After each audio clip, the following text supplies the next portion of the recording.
4 ज़िले और 1 वतर दिया जाए तो ज़ुर्बतुल इज़्ला बनाना। यहाँ पर ज़ुर्बतुल इज़्ला PQRS हमें बनाना है, जहाँ पर हमें 4 ज़िले और 1 वतर की लंबाई दी हुई है। PQ की लंबाई 5.6 सम, PS की लंबाई 4.3 सम, RS की लंबाई 7 सम और QS की लंबाई 6.2 सम दी हुई है। QR की लंबाई 5 सम दी हुई है। जैसा कि मैं इससे पहले भी आपको बता चुका हूँ कि हमारी आसानी के लिए सबसे पहले हम वो चीज़ें लिख लेंगे जो मालूमात हमें दी गई है। यहाँ पर चूँकि 5 अज्जा दिए हुए हैं, 1 2 3 4 5, ये पाँचों अज्जा हमने लिख लिए, उनकी पैमाइश भी लिख लिए और उनकी पैमाइश के मुताबिक यह कच्ची शक्ल हमने बना दिए।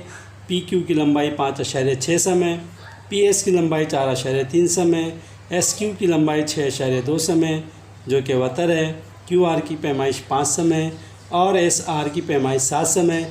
यानी ये हमारी आसानी के लिए सबसे पहले हमें कच्ची शक्ल बनाना होती है। अब इसी के मुताबिक हम इसकी पक्की शक्ल बनाएंगे। पक्की शक्ल बनाने के लिए हमें हिंदसी अमल की ज़रूरत होगी, प्रकार पेंसिल का इस्तेमाल करना होगा। तो आइए हम शक्ल बनाते हैं, आप भी हमारे साथ साथ ये शक्ल बनाते चलिए। पैमाइशी पट्टी से 5.6 सम का हम पहले एक कता खींचेंगे जो कि बेस यानी कायदा कहलाता है। ये 5 1 2 3 4 5 और 5 के बाद 6 लाइन, 5.6 सम ये कायदा है। इसका नाम है PQ। इसको हम नाम दे देंगे कायदा P और Q इसकी लंबाई है 5.6 सम।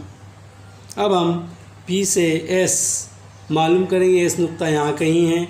जो नुक्ता P से 4.3 सम के फासले पर है तो हम प्रकार में 4.3 सम का फासला लेंगे।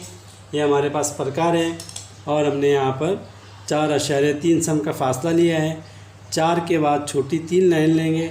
ये 4.3 सम का फासला आपको नज़र आ रहा है। 4.3 सम का फासला लेंगे। नुक्ता P पर प्रकार की नोक रखेंगे और एक क्रॉस मारेंगे। क्रॉस थोड़ा हल्का मारना लेकिन बड़ा मारना, क्योंकि हमें यहाँ पर एक नुक्ते की तलाश है जो इस क्रॉस पर कहीं भी वाक़ हो सकता है। इसी तरह अब हम नुक्ता Q पर प्रकार की नोक रखेंगे और 6.2 सम का फासला प्रकार में लेंगे। ये हमने प्रकार में 6.2 सम का फासला लिया। 6 के बाद 2 छोटी लाइन, 6.2 सम का फासला लिया। नुक्ता Q पर हम प्रकार की नोक रख कर यहाँ पर एक क्रॉस मारेंगे। ये जो क्रॉस है ये क्रॉस छोटा मारना है। क्यों कि जहाँ पर ये दोनों खतूत एक दूसरे को कता कर रहे हैं यही नुक्ता S है। इसका नाम हम दे देंगे नुक्ता S।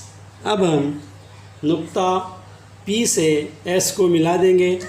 पहले इस खत निशान को, नुक्ते को जहाँ पर एक दूसरे को कता कर रहे हैं, इसको थोड़ा सा वाज़े कर देना। उसके बाद ये P और S को मिला दीजिए और उसके बाद Q और S को भी मिला दीजिए। इस तरीके से हमें ज़ुर्बतुल इज़्ला के 3 नुकात मालूम हो गए।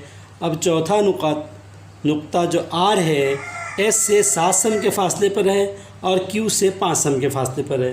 तो हम प्रकार में पहले 5 सम का फासला लेंगे। प्रकार में हम 5 सम का फासला लेंगे और नुक्ता Q पर, ये देखिए प्रकार में मैंने 5 सम का फासला लिया। नुक्ता Q पर प्रकार की नोक रखेंगे और यहाँ पर एक क्रॉस निशान मारेंगे। इसी तरह नुक्ता S से 7 सम के फासले पर नुक्ता Q है, इसलिए हम 7 सम का फासला लेंगे। नुक्ता S से हमें R तलाश करना है जो कि नुक्ता S से 7 सम के फासले पर है। हम प्रकार में यहाँ पर 7 सम का फासला लेंगे। ये आपको नज़र आ रहा है 6 के बाद 7। नुक्ता S पर हम प्रकार की नोक रखेंगे और इसको एक हल्का सा क्रॉस कर देंगे जहाँ पर इन्होंने एक दूसरे को कता किया हुआ है उस नुक्ते को हम थोड़ा सा वाज़े कर देंगे, क्योंकि यही नुक्ता आर है। अब हम एस और आर को मिला देंगे। ये नुक्ता क्यू और आर, और नुक्ता आर और एस को मिला देंगे। इस तरह हमने एस और आर को भी मिला दिया। तो यहाँ पर ज़ुअरबजुल्ला पी क्यू आर एस तैयार हो गया। अब इनकी हम पैमाइशें लिख लेंगे। ये है 4.3 सम का, ये है 7 सम का, ये है 6.2 सम का, और ये 5 सम जो हमें दिया हुआ था। इस तरह आप मुख्तलिफ़ मिसालें हल कर सकते हैं, बना सकते हैं। आप कोशिश कीजिए, आपको ये सब आसानी से आ सकता है।